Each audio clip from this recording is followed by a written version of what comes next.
Auguststraße is actually one of the first neighborhoods I discovered in Berlin when I first moved here 10 years ago. And so I have a kind of personal attachment to it. And at the time, it was the center of the sort of contemporary art gallery culture. So there were a lot of very good galleries there.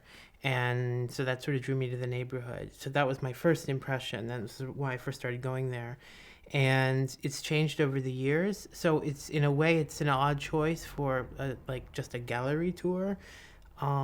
So the walk I did with the students was actually a mix of different things, but I still think of it as a it's sort of the first place I think of for contemporary art.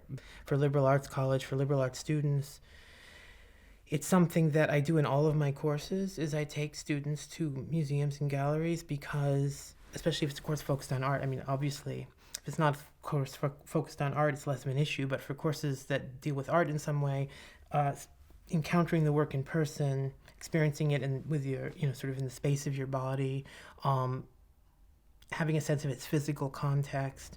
These are very important. So that's a big part of why I feel like this kind of experience, even outside the classroom, is invaluable for students to just get a sense of what it's like to be in a gallery space and looking at different kinds of art. But there was a kind of curiosity about the physical environment, which I was very happy to see. Like the students were noticing things. It wasn't just following the tour. They were noticing things around us that they wanted to talk about that were not necessarily things I had thought to show them. So that was surprising in a very pleasing way.